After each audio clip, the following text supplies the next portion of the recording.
passe bien. Les chiffres que l'on a de province, c'est qu'on est partout quasiment plus que la dernière fois. Donc il y a sensiblement des manifestations plus importantes, ce qui montre bien qu'aujourd'hui, l'attitude du gouvernement de ne rien dire, de ne rien changer est de plus en plus incomprise. Donc le message aujourd'hui, je disais ce matin, c'est une des dernières chances de faire changer le texte. J'ai presque envie de dire, c'est aussi une des dernières chances du gouvernement d'entendre enfin ce qui se passe dans notre pays, où après 4 manifestations en à peine plus d'un mois, on est encore plus nombreux, ce qui montre que le soutien populaire, il n'est pas seulement dans les sondages, il est aussi dans la rue. Qu'est-ce qui va se passer maintenant? Ce qui va se passer, moi j'ai envie de dire, qu'est-ce que va faire le gouvernement? Parce qu'à vouloir paniquer comme il le fait en précipitant le vote du Sénat, il n'arrête pas le mouvement populaire qui se crée actuellement en France. L'injustice est inscrite dans cette réforme et elle est inscrite dans la tête des gens.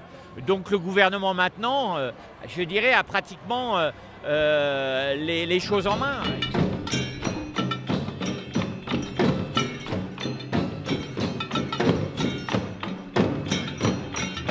Le mouvement ne cesse de s'amplifier au fur et à mesure que les Français découvrent les conséquences de cette réforme des retraites. Ils s'aperçoivent de son injustice, du nombre de ceux qui vont être injustement concernés, à la fois les salariés qui ont commencé à travailler tôt, les femmes à cause du report de l'âge du taux plein, les jeunes qui maintenant se rendent compte que vu l'âge auquel ils entrent sur le marché du travail, le taux de chômage des jeunes, le report là encore de l'âge du taux plein, ils ne pourront pas véritablement bénéficier d'une retraite.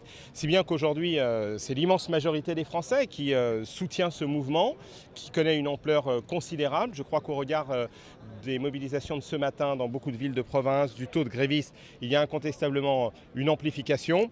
On ne peut pas faire une réforme de cette ampleur contre les Français, contre le peuple. Je crois que le gouvernement doit accepter maintenant d'écouter les Français. Gouverner, c'est aussi accepter d'écouter. Il doit remettre les choses à plat. Il doit ouvrir une véritable négociation avec les organisations syndicales. Les organisations syndicales, les Français, ne disent pas qu'il ne faut pas de réforme des retraites. Ils disent que cette réforme doit être juste, qu'elle doit prendre en compte l'usure de ceux qui ont commencé à travailler tôt, qu'elle doit prendre en compte la pénibilité, qu'elle doit mettre l'accent d'abord sur l'emploi des seniors, sur l'emploi des jeunes, car s'ils n'étaient pas au chômage, ils cotiseraient, ils contribueraient à l'équilibre du système de retraite. Elle doit prendre en compte la nécessité de nouvelles ressources et la mise à contribution des revenus du capital. Qu'est-ce qui peut justifier que les revenus des traders, des bonus, des stocks options ne contribuent pas autant que les revenus des salariés au financement du système des retraites? Le Parti socialiste a fait des propositions pour une réforme équilibrée, juste, durable. Il y a aujourd'hui une autre réforme des retraites qui est possible. Nous demandons au gouvernement d'accepter d'entendre les Français.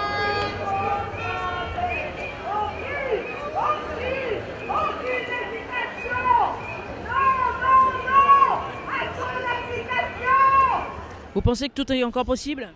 Tout est encore possible, tout est encore possible. Les jeunes doivent se mobiliser. C'est nous les tempes grisonnantes. On se mobilise non seulement pour les jeunes, pour leur avenir. Il faut se battre, il faut faire une grève reconductible. De l'argent, il y en a dans les caisses du patronat.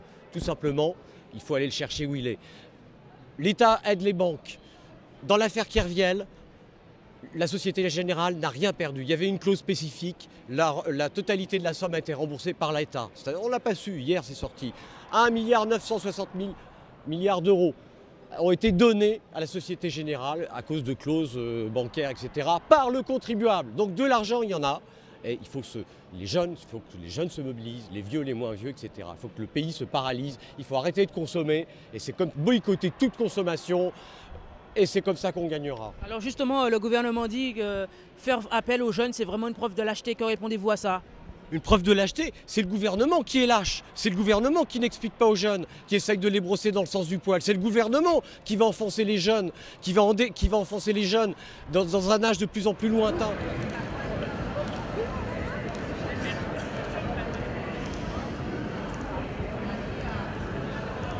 effectivement, on est une mobilisation qui s'ancre, qui reste très forte, qui reste unitaire. Et on voit qu'aujourd'hui, ce qui se discute chez les salariés, c'est la question du durcissement de la mobilisation, parce qu'ils ont compris que sans ce durcissement, sans ce mouvement d'ensemble encore plus fort, eh bien, le gouvernement ne céderait pas, puisqu'on a un gouvernement qui ne veut rien entendre, qui ne veut rien comprendre de ce qui se passe dans le pays. Un gouvernement aujourd'hui qui est isolé sur sa réforme, contrairement à ce qu'il dit, qui par ailleurs prend quand même les gens pour des imbéciles quand Nicolas Sarkozy dit « quand cette réforme sera votée, les Français seront contents ». Non, les Français ne seront pas contents parce que cette réforme, elle est profondément injuste et tout le monde le sait.